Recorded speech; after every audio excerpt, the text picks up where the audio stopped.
Today, we'll be taking a look at a controversial and debated phenomenon known as spontaneous combustion, and discussing the foremost proof that it does truly exist. Quick definition: spontaneous combustion is when someone burns up while nothing else around them does. Let's get into it. 1982, London. A woman named Jeannie Saffin spontaneously combusts right in front of her father, Jack. Now, Jeannie already had suffered a rough life to this point. She suffered from mental illness, and at the age of 61, was mentally 6 years old. I think some of us can all relate to that. If this wasn't bad enough, one night it all spiraled out of control. On September 15th, Jeannie was at home with her brother Don and her father, Jack. Started out like any other evening, normal, getting ready for dinner, until all of a sudden, Jack saw a bright flash from the corner of his eye. He was shocked. He saw his daughter on fire. Of course, any father would be shocked at this point. But even more shocking, she sat there, not screaming, with her hands in her lap.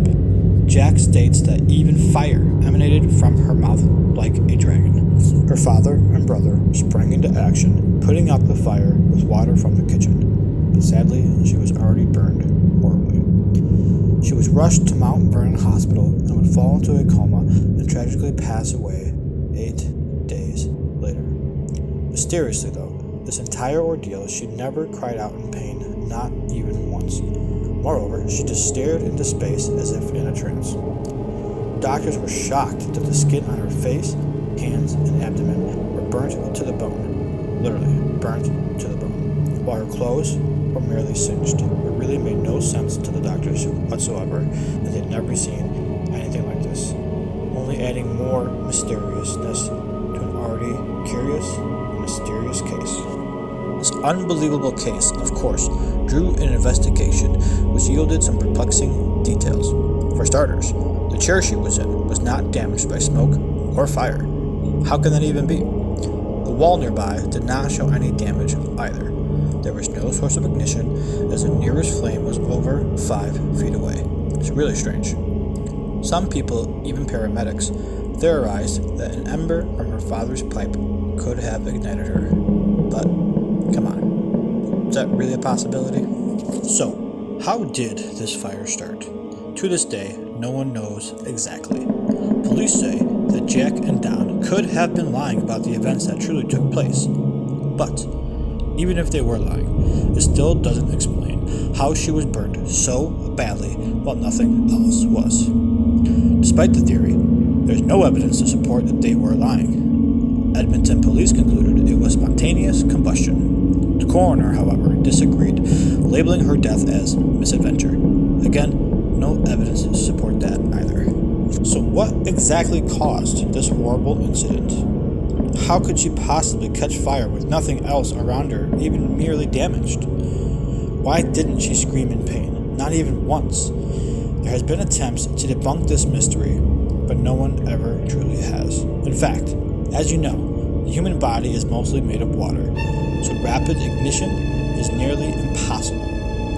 This is where the wick effect comes into play. This is where the fat within a human can act like a candle. More specifically, the wick of a candle. Only in some circumstances is this even remotely possible.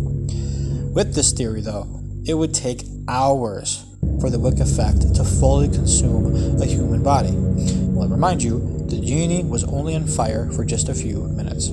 So, even with this scientific theory, it truly does not explain what happened to Jeannie Saffin. These unexplainable mysteries are what keeps this story alive nearly 40 years later. This story is widely believed to be the most genuine case of spontaneous combustion, but also one of the only known cases to be witnessed firsthand. Would you like to get even weirder? Some researchers believe there are hotspots called fire lines, which are found randomly around the world. The United Kingdom seems to have more hotspots than anywhere else on the globe. No one knows why this is. What the heck is going on in the United Kingdom? So, what are your thoughts? Can this story really be true? Is it a lie? Did something awful happen in that home? Was this a cover cover-up? Did the father and brother truly lie to the police? I would like to know your thoughts. Please leave them in the comments and let's discuss. If you liked the video, please drop a like and sub for more Mr. Moore's Mysteries content. And thank you for watching.